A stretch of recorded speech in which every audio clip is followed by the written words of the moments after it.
बहुत समय पहले की बात है। किसी गांव में बाबूलाल नाम का एक पेंटर रहता था। वह बहुत ईमानदार था, किंतु बहुत गरीब होने के कारण वो घर घर जाकर पेंट का काम किया करता था। उसकी आमदनी बहुत कम थी, बहुत मुश्किल से उसका घर चलता था। पूरा दिन मेहनत करने के बाद भी वो सिर्फ 2 वक्त की रोटी ही जुटा पाता था। वो हमेशा चाहता था कि उसे कोई बड़ा काम मिले जिसे उसकी आमदनी की अच्छी हो, पर वह छोटा काम भी बड़ी लगन और ईमानदारी से करता था। एक दिन गांव में जमींदार ने बुलाया और कहा, सुनो बाबूलाल, मैंने तुम्हें यहाँ एक बहुत जरूरी काम के लिए बुलाया है, क्या तुम वो काम करोगे? बाबूलाल, जी हुजूर, जरूर करूंगा, बताइए क्या काम है? जमींदार, मैं चाहता हूँ कि तुम मेरे नाव पेंट करो और ये काम आज ही होना चाहिए। बाबूलाल, जी हुजूर, ये काम मैं आज ही कर दूंगा। सामान लेकर जैसे बाबूलाल आता है तो नाव को रंगना शुरू कर देता है।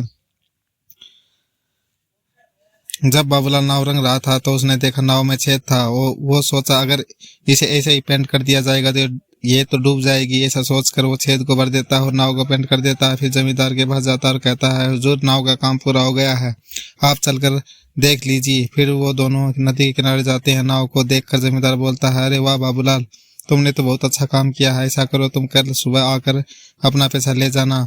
उसके बाद दोनों अपने अपने घर चले जाते हैं। अगले दिन जमींदार के परिवार उसी नाव में नदी के उस पार घूमने जाते हैं। शाम को जमींदार का नौकर रामू, जो उसकी नाव की देख रेख करता था, छुट्टी से वापस आता है। परिवार को घर पर ना देख कर जमींदार से परिवार वाले के बारे में पूछता है।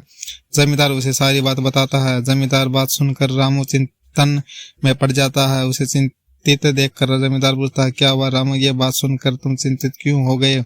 रामू, सरकार, लेकिन उस नाव में तो छेद था। रामू की बात सुनकर जमींदार भी चिंतित हो गया। तभी उसका परिवार वाले पूरा दिन मौज मस्ती करके वापस आ जाते हैं। उसे सकुशल देखकर जमींदार चैन की सांस लेता है। और फिर अगले दिन जमींदार बाबूलाल को बुलाता है और कहता है, ये लो बाबूलाल, तुम्हारे मेहनत का पैसा, तुमने बहुत बढ़िया काम किया, मैं बहुत खुश हूँ। पैसे गिनने के बाद बाबूलाल हैरान हो जाता क्योंकि वो पैसे ज्यादा थे। वो जमींदार से कहता है, हुजूर, आपने मुझे गलती से ज्यादा पैसे दे दिए हैं।